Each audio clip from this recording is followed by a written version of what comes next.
Good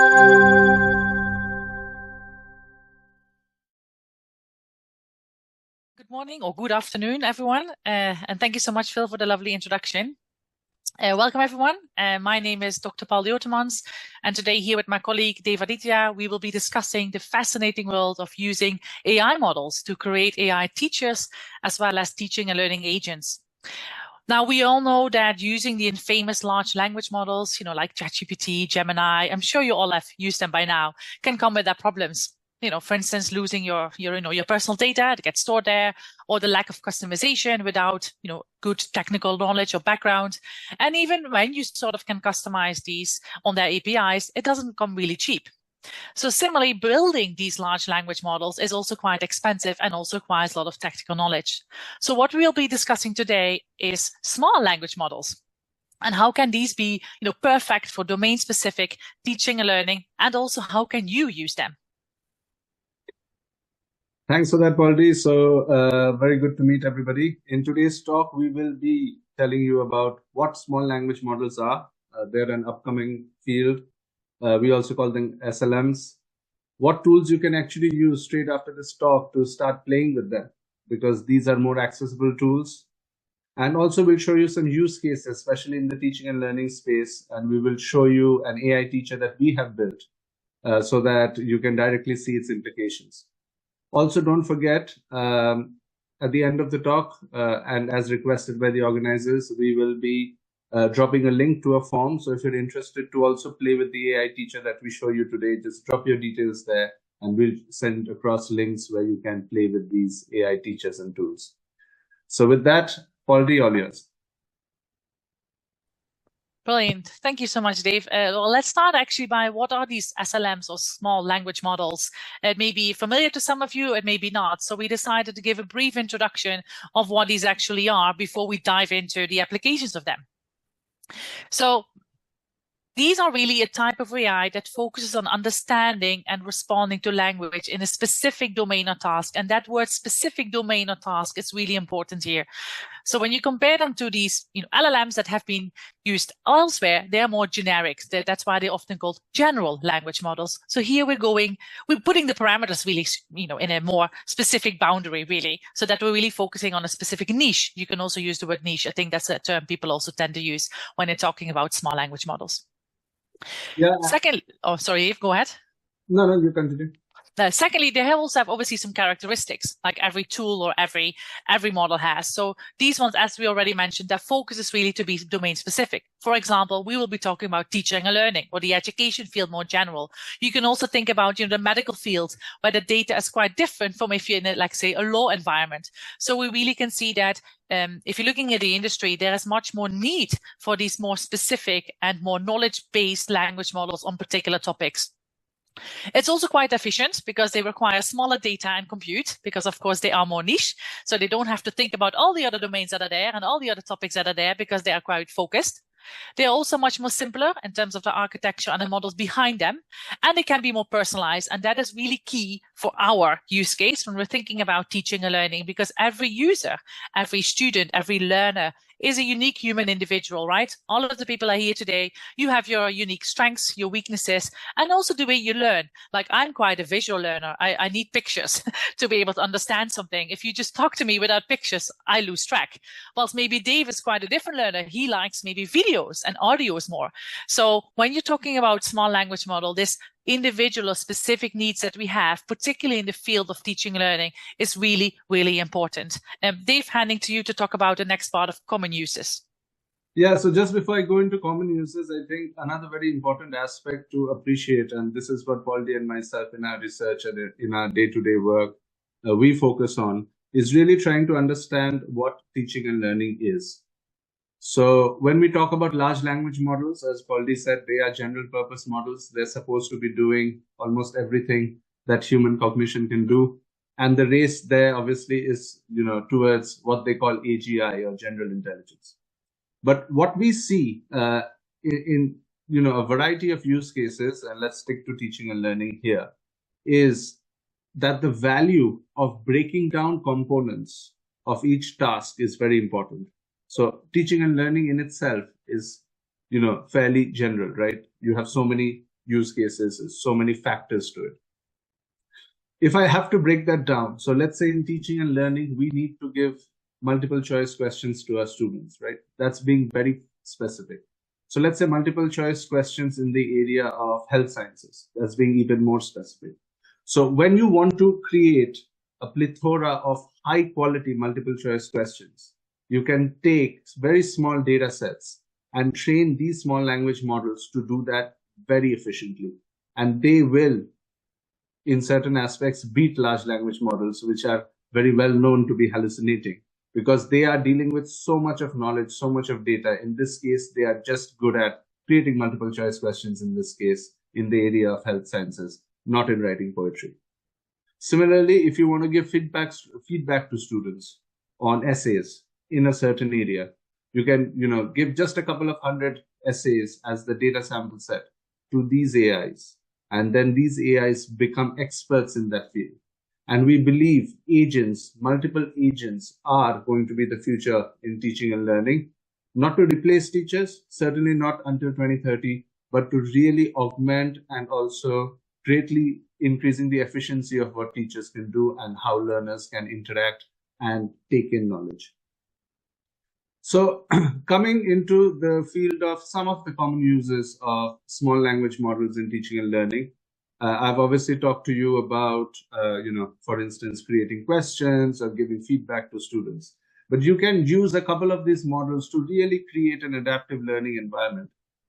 For instance, you could use them to understand the performance level of a student, so that based on the past performance of students, they can give them questions which is at par with their current understanding. So someone who's still really trying to grasp some concept or knowledge can get easier questions, while someone who's really heading towards expertise can get tough questions.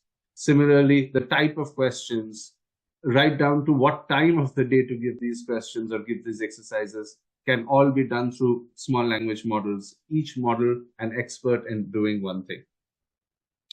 Similarly, we can also look at coaching that can happen. So Pauldy and myself, I think in 2021, we did a research in South Africa where we worked with an edtech platform that was serving female learners who had dropped out of school.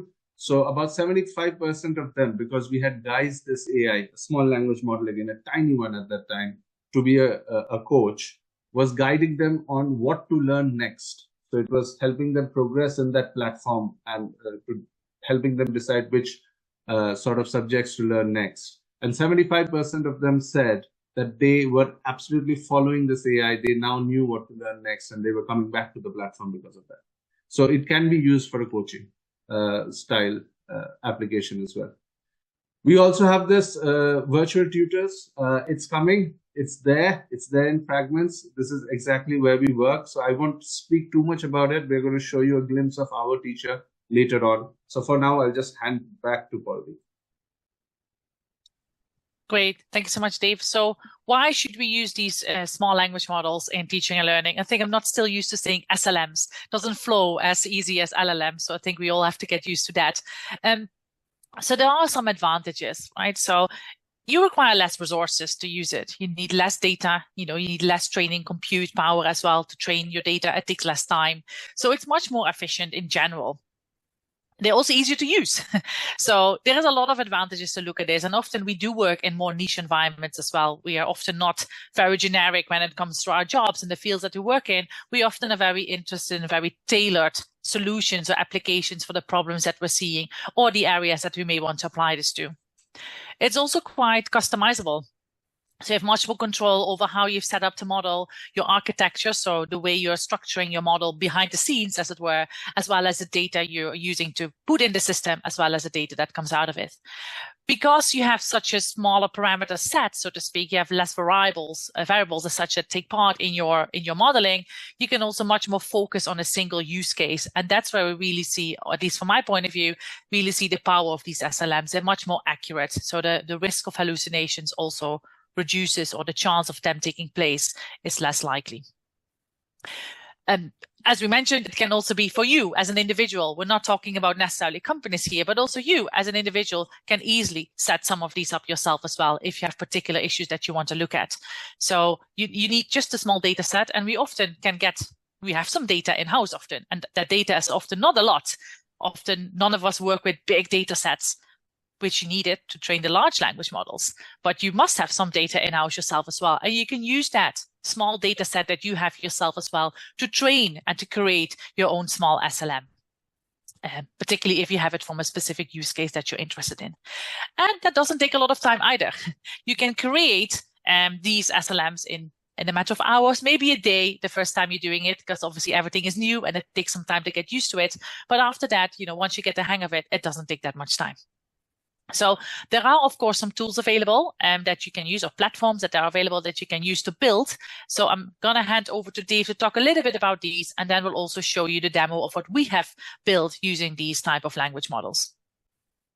Thanks, Pauldy. So just before I get into the tools, some of you must be thinking about what sort of data, right? So for the slightly more technical people, you can build your small language models completely custom in-house by taking an open source model, which gives you the basic language and numeracy that the AI does, so the way it speaks to you.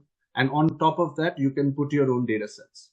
For those of you who are not going into that realm of technicality, there are much more easier systems to use. And in these systems, all you need to do, I'll give you an example. Let's go back to the multiple choice questions example. If you just have 1,000 multiple choice questions, maybe from the past 3 years of examinations or tests that you did. If you just feed that in, that's enough for that AI to start generating new and novel MCQs based on another piece of content that you have updated or put into the AI system. So for instance, if you put a book, that's what it's going to generate questions for, and you have given it 1,000 MCQs, then it's going to generate similar questions based off of the topic of that book. So similarly, you can also do that for essay feedback. You could do that for long answer, short answer type questions. You could also do that to generate new scripts for teaching and learning that students can use. Some of the sort of slightly finesse tools that you can use out there. One of them is Teachable AI. You can try that out. Another one is ours, which is OIAI by Otermans Institute. Again, you can try that out. But if you want to be a little bit playful and you want to create it from scratch without going into the technical aspect of training or getting an open source model, I would highly recommend that you use GPT Builder. You get this GPT Builder tool with your paid version of ChatGPT, which is around $20 a month. And it will allow you to upload any kind of data sets, even in an Excel format, and it will give you very accurate outputs and results from there. So we've spoken a lot about SLMs. We are talking about really thousands and thousands of lines of data, nothing humongous. But let's just show you a use case here that we have built.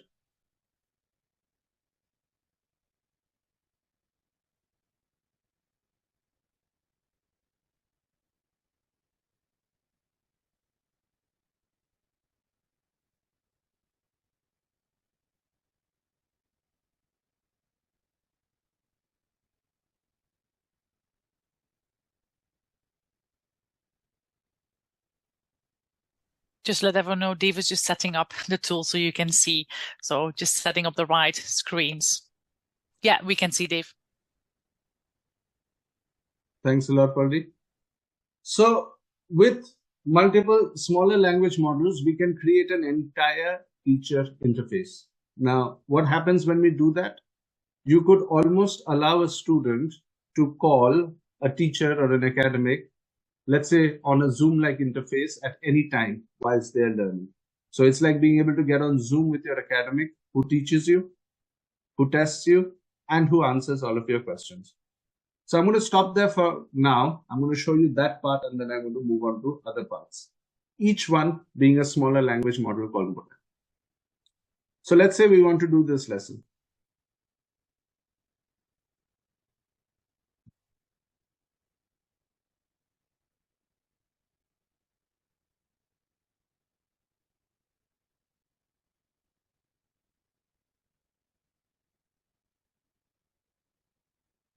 Hi Jenny Rogers, welcome back. Last time we learnt about defining emotional wellness. Click on the course content in the bar menu and let's continue our lesson. So you can have a teacher like this who is highly personalized. I've used this account to demo several times. So she knows the questions I've answered before, which part I answered before, etc. So she's highly personalized and knows exactly what the student is doing. She can also teach related lessons, lesson 1, 2, 3, 4, 5, 6, 7, 8, 9, and go on until you complete a program. She can also hold reading lists and other resources as you would want to give to students. But let's just get into the teaching aspect.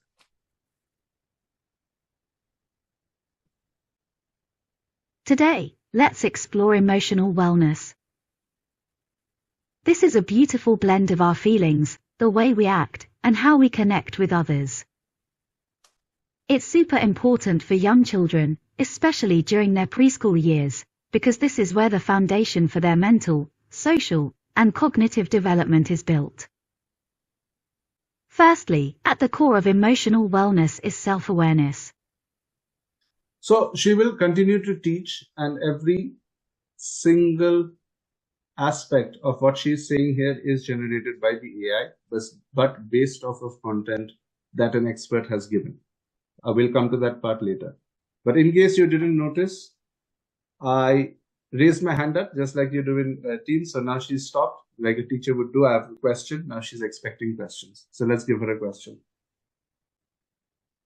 Why is developing awareness important for children when we are trying to nurture emotional wellness?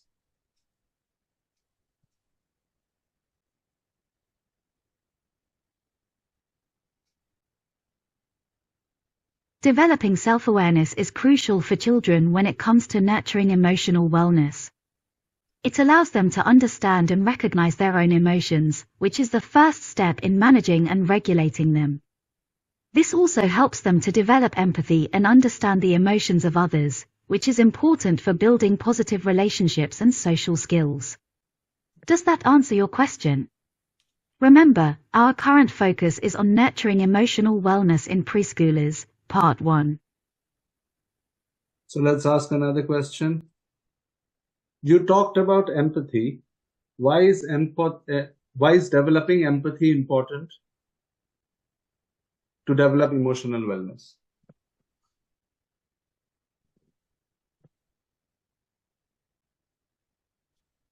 Developing empathy is important for emotional wellness because it allows preschoolers to understand and connect with the emotions of others. This helps them to develop positive relationships and build social skills. It also teaches them to be caring and considerate of others, which is an important aspect of emotional well-being. Does that answer your question, Jenny? Remember, our current focus is on nurturing emotional wellness in preschoolers, Part 1. So I can tell her to continue her lesson, continue teaching us as well. Many thanks for your curiosity. Hope that was clear. Let's continue with our lesson. Imagine you're a little child. Self-awareness is all about knowing your feelings, understanding them, and expressing them in a way that's just right for your age. So I'll just stop her here 1 more second. So while she's teaching, just like a human being does, she will also share the screen when it's important. Again, this is done by modeling the AI using cases where she is able to understand when to show what information. I'll ask another question as well. This is something we have modeled because we focus on the teacher, not as a co-pilot. So let's say I ask her something that's out of scope. So I'm feeling hungry.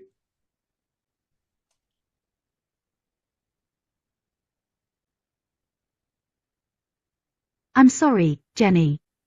I'm not able to answer that question as it is not related to our current topic of nurturing emotional wellness in preschoolers, Part 1. Is there something specific you would like to know about emotional wellness in preschoolers?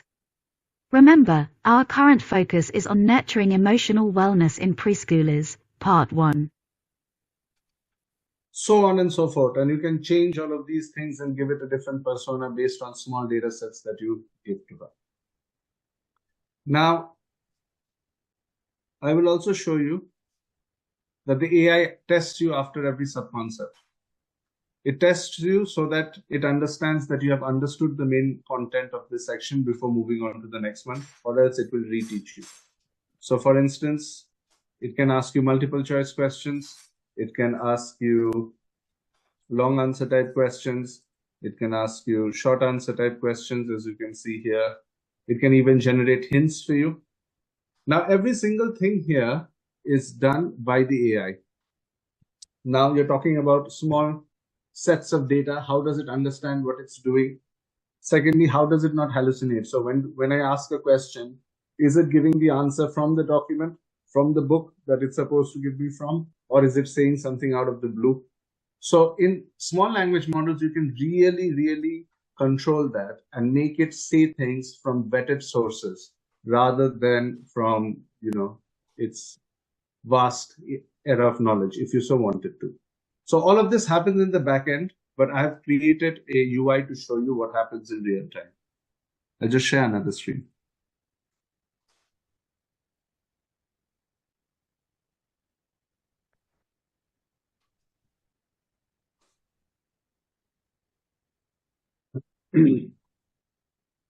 So firstly, I'll show you.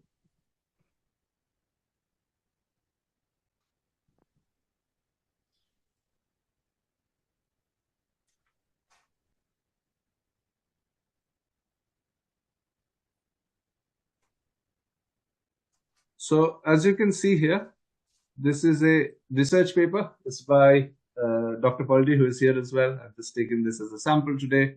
This is a research paper that she has written. It's about 18 pages long. It's fairly complex. It's in cognitive psychology and cognitive neuroscience. So let's say we want the AI to teach this. So what we'll do, we'll give the AI this in real time.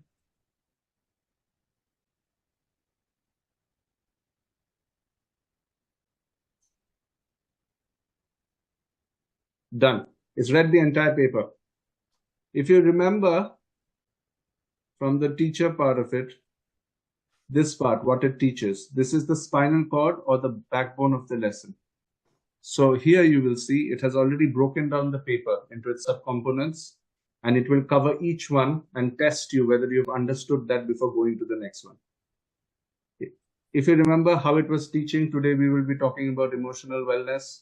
It's already creating that content, just not taking it and pasting it, but it's creating it, synthesizing it. So hello students, today we will be discussing attentional bottleneck, blah, blah, blah, just as a human teacher would do. Also, the human teacher has to be in the loop. So as a human teacher, if you give this for your students, you don't like this tone, you can edit that out in real time. You can give your own notes as well. You have 2021 notes. You want to add a 2024 example. You can do that in real time as well. So on and so forth. I'll just show you another quick example here. So this is a book I'm reading right now. It's 348 pages, completely different. It's a novel, scientific novel on AI. Let's give this to the AI in real time.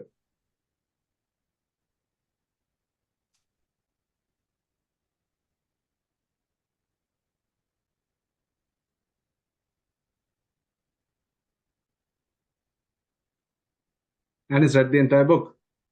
And in under 3 minutes, it's going to create the same teaching transcript, etc. And just coming back to the psychology paper, the one it's doing right now, anytime a student asks questions, the AI will answer from the paper first. If you want, you can open it up as well, because it's got some, it's got larger parameters so that it can answer other questions. You can also upload a reading list. So for instance, it's teaching this paper, but you have a reading list around it. So if somebody asks the question, what is neuroscience? That's obviously not in the paper. It will utilize the other data that you have given it, like uploading to books, for instance, and it will answer what is neuroscience. So in this case, we've used a couple of smaller models to create questions to test you, to be able to answer questions, to be able to also synthesize the content and create the teaching scripts that it's doing. And these are just some of the ways you can use these small language models very effectively, where they're not hallucinating, they're absolutely doing what they're supposed to do. And another important aspect of this is it gives you a lot of understanding of your students. So now you can see Jenny got these questions right or wrong in the first attempt. Pauldy got these questions right or wrong in the first attempt. You can provide them more significant thing I think teachers can do through the platform or when you meet them next. Similarly, now you know what your students are thinking. Dev asked these questions. Pauldy asked these questions. Do they have a foundational gap? 75% of my students are asking questions around these two pillars. Do we need to maneuver or do we need to, amend the module slightly? All of these things also these small language models can give you because they become your mouthpiece for the students outside of the classroom. So with that, to sort of end today's talk, and just before we open up to questions,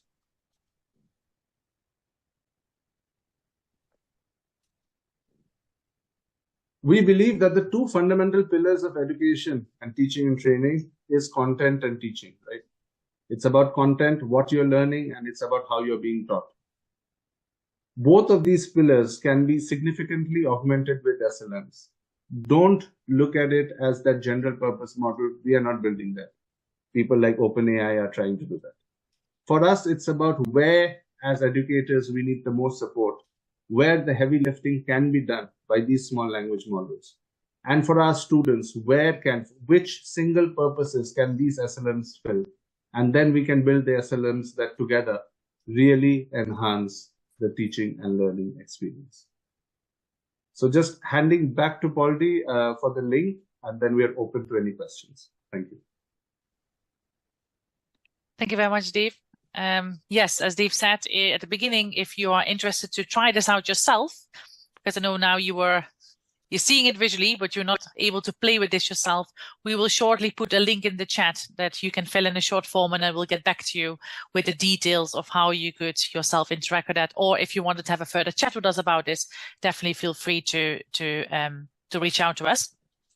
There is already a question in the chat, Dave. Jonathan asked, I'm guessing that to minimize the risk of hallucinations, you need to be confident that the data set is accurate. Can you set up the data set so that it self-checks for internal consistency? I'm handing that question to you as it's a bit more of a technical question. You may want to stop sharing as well. Yes, absolutely. So I think firstly, I'll go slightly philosophical on this. For that, what I'll say is, end of the day, any AI system, LLM or not, SLM or not, does not think. So for instance, at the most basic layer, these language models are prediction machines. They predict the next best possible word or the next best possible sentence, and they work on tokens.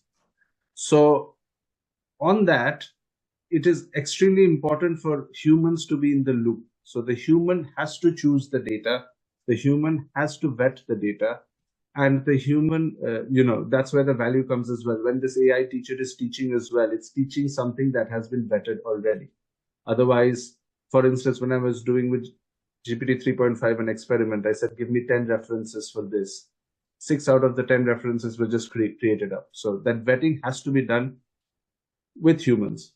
But having said that, you can create an internal system where it is vetting the data itself. And for that, again, you need to give it training data to be able to do that. So for me, my favorite way of doing it is creating another system, which is weighting the data. So what we are doing is we are focusing, high focus on single use cases. And then you can have multiple agents or multiple models working together. For the person, it's like a single AI working with them. But at the back, every single use case that you have or need that you have can be fulfilled by a specific agent.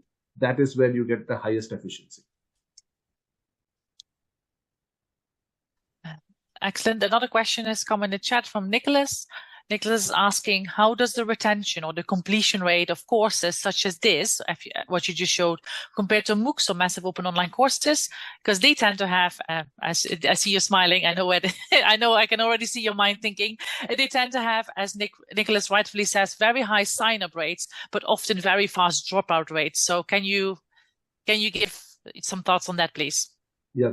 So I'm smiling because Pauldy knows the answer as well. So in general, your MOOC platform completion rates for free courses which don't give you a proper certification is between 7 and 14%. You know, that's research level data. Ours gives this system that we have built. It's still early days, but we've worked across 10 institutions in the world in different continents, also with outside of institutional students. On average, we see 64% completion rate. That's because of this engagement, and also because it's still a teacher. It's not a co-pilot. It is slightly authoritative, as you saw. And that we see to be helping drive this. We were very fearful for older learners because we're working with this company in India, which is doing teacher training. These are nursery school teacher training. And you also know when you put a group of teachers together, they are subject matter experts. So they have some sort of ego, etc. So this was given for them to learn flexibly. The average age was 35.8, so about 36 years. We saw 68% completion rates there. So this engagement factor and ability to answer any question that is yours, not generalized, seems to be working. And I'll just share another sort of data that we see. In any given 1 hour session, 4 unique questions are asked by a user. So that's 4 questions that you wouldn't be able to ask if you were watching a video or reading a text on a traditional MOOC. Thanks, Dave. Yeah, just to add, indeed, that the completion rates would drastically increase when you have the support of the AI teacher, because you can clarify those doubts, you can ask questions, but also there is effective encouragement here. So looking at the literature also in psychology, neuroscience, and many of you are probably aware of this when you're teaching yourself, part of you delivering your content with your students is also, you encourage them, you motivate them. And when they get stuck, you're trying to push them to not give up but continue. And that's part of what this AI teacher also is doing. It's not merely there to answer your questions, but it's also there to encourage you to continue your learning. And that obviously is a big factor in driving up in completion rates when it comes to MOOCs, because there's no one there that can support you when you're learning. Or if you're just like, oh, I'm not in the mood today, you just cancel the browser and you go and do something else. So I think that is another aspect that this can help with. I'm just trying to scroll down to the next question in the chat. I think this is, Nicholas has another question before we scroll further down. To what extent are students themselves aware that they are being given more or less advanced types of questions? And can they request to be given a higher level than that the AI has determined on the account of their previous learning experience? Why can it not, for example, be easified the more advanced content? So at the moment, no, but that's a simple change. In technical terms, that's a change that can be done in a day's worth of development, because you just have to give them the option to choose what level they want. Currently, it's being done by the AI itself. But we'll take that feedback on board. Perhaps we can check if students want it. Excellent. Then I think the next question is from Gloria. Gloria is asking, how well does it interpret or interact with languages other than English? Cool. I'll take that. Pauldy, maybe you can just put the link again in case people want to sign up. So I'll go slightly technical to answer this question. It's best to train your models in different languages. That's where you get the optimum result. Translation layers, firstly, are inefficient because they're adding another layer. Secondly, translations always don't work. Let's say an example is Google Translate. We can do multiple language versions of this product. You could also do using a GPT builder. At the moment, we cater in Spanish because we are working a lot in LATAM. We're looking at German as well, as we are entering Germany and Austria. Excellent. Thank you. Diana's also put a link in the chat to give feedback. So do look at that link as well, not just the link I just shared. Graham has the next question, which has received quite a lot of thumbs up, like some other people. So Graham is saying, this looks great, but has anyone thought about the implications for copyright infringement here? If we're uploading published articles into a system like this, does that not represent a copyright infringement, as it's an unauthorized copying of copyrighted works? And the book example you showed, can you just give some insights into that, please? Yes, so what I showed you were obviously examples. The reason I chose the research paper is because it's a complex piece of work. I just wanted to show it to you in real time. The book was purely because of the sheer size of its volume. In most cases, it is being used by academics who have their own previous notes, their own previous information, which the AI can now further disseminate. It's their copyright in certain aspects. When it is other materials, they should have the license to do it, but we are in a very gray area period of time as well. We need to keep that in mind, because that's what's happening all across the world anyway, in terms of copyright and IP infringement. So all tools have their strengths, and all tools also have risks. We need to be able to mitigate those risks. Yeah, it's a similar question that Jonathan also asked. Do you have any advice on gaining permissions from authors for their intellectual property to be used in the SLM? And I think you partially already answered that question, that often when teachers or educators or academics use them, they use their own notes. So they are giving, they are agreeing for these to be used. However, that document then goes back to them. So we won't keep that document. Dave, you want to add something? I see you had your hand up. Yeah, so I'll give you a long-term vision I have on this. Pauldy and we actually spoke about this as well the other day. This is more from a corporate standpoint. I don't think at the moment you can really stop data going into any AI system. It's a land grab situation. Everybody knows that. It's not good for the people who are holding the IP. But I see a future in about 5 years' time where there's the possibility of all of the IP owners earning or being benefited by this. I'll give an example. It's like the Spotify or the iTunes model, where there is this service which is earning money because it has the IP of thousands of people, but it's sharing that revenue with those people. I think the first who will come into this fray are going to be the publishers, not the individuals.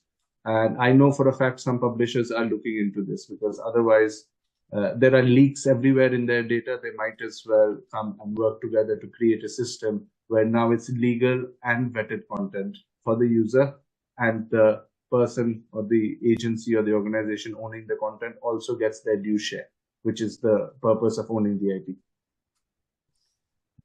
Excellent. The next question is from Neil, who's asking, isn't there a risk of becoming dependent on one source of information if the small language model is dependent on the book or the article that you uploaded? Comparing this, like say in a normal class, we would refer to multiple sources and would encourage debate rather than simply, the right answer. Yes. So again, it depends on what you're using the SLMs for. In our case, it is to help you learn a particular piece of content. You could learn 5 pieces of content and then create an essay or analyze it yourself.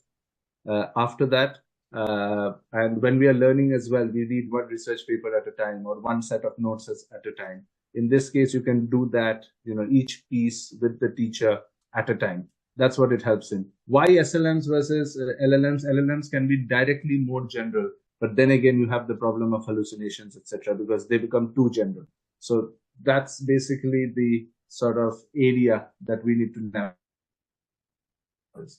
And one of the reasons also here,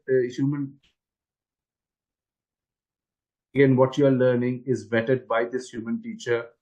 So the dependency is just not on learning from the AI teacher. It's also what is that AI teacher teaching. In this tool's context, it is teaching what a human expert has given it and vetted to say that that is the right thing that the student should learn. And maybe just to add as well from my side, yes, you could, one could indeed imagine that it could become dependent on that particular article. But I think as Dave showed, you could also say, okay, this is the main article that I want my students to learn today. But if the answer or the answer is not found in this one article to the questions that they're asking, please use, article 2, 3, 4, 5 as, let's say, the backup resources that you could potentially find the answer in as well. Because as you probably know, we often indeed use more than one resource, right? Articles also link to one another. The research is not tailored to one particular document. So that's why you can also spread that sort of knowledge that it gets the potential answer from. I think there are 2 more questions that I can see. Next is Wolf. They're asking, my colleague and I are working on creating a custom bot. We're developing for an English self-evaluation tool for our international students at University of Law. We are using custom GPTs, but are concerned about scaling and access due to the subscription costs. Do you think your model would work for this use case? What do you think? Is this possible? Absolutely, it would work for this use case. Using GPTs, scalability is an option. We know that as well. We are very happy to speak.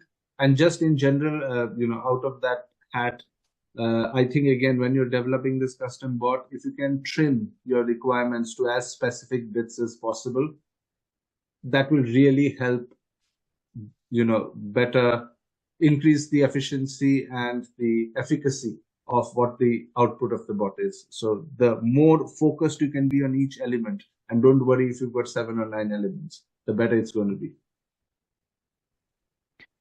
2 more questions. Sorry. The last question's answer is easy. Would it be, we'll come back to Graham's question as well in a minute. The last questions come in the chat. Would it be possible to integrate this into an LMS or learning management system? The short answer is yes. Dave, maybe you want to elaborate a bit on that answer because that is too easy to say. This can be integrated into a number of systems like Blackboard, for instance, if you're using that.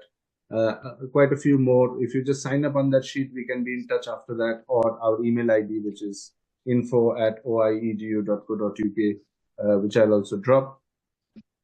One thing to note is, what do we mean by integration? If you have a Blackboard, for instance, you've got your student data there, you've uploaded your content there, you've uploaded your reading materials there, that can sync. So you don't need to do double the work. But the AI teacher will not run on Blackboard. The teacher will still run on a separate tab.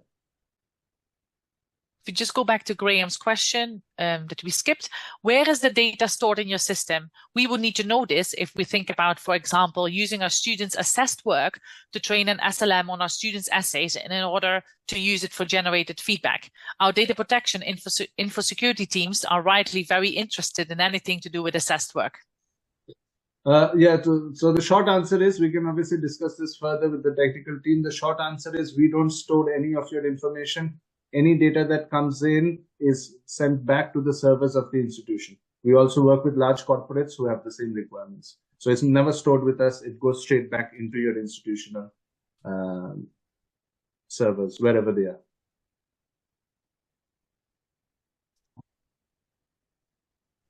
I believe those are all the questions that have come in the chat. I think I kept up with all of them. Nice. If I missed any, sorry. No, thank you. That was great. I'll just use that as an opportunity to jump back in and just say thank you very much. Where's my clap icon? I've sure got one. Where's my clap reaction? Right, there's a virtual round of applause. Thank you very much, Pauldy and Dev. Sorry, I missed your pronunciation. Is it Dev? It's Dev. I beg your pardon. Right. Okay. Yeah, that was really great, and it's always fantastic to see where this technology's at and what the next wave is going to be introducing us to. So thanks for all the information there. What I'll do as well is, there's a lot of questions about the contact details and everything, and you've kindly put those in the chat several times. I'll also add them to the description once these goes up on YouTube, so anyone who wants to get in touch with you can do so via the channels that you've given me. Are you guys on social media? Are you followable? Yes, we can just email you all our links, if that helps. That'd be great. Zoom has just told me that I've switched to speaking in Arabic. I'm not really sure why that is, but there we go. All right, in that case, if that's not the end of the questions, I will use this as an opportunity just to stop the recording and bid farewell to our YouTube audience. So for people on YouTube, thank you once again for Dev and Pauldy from Otermans Institute.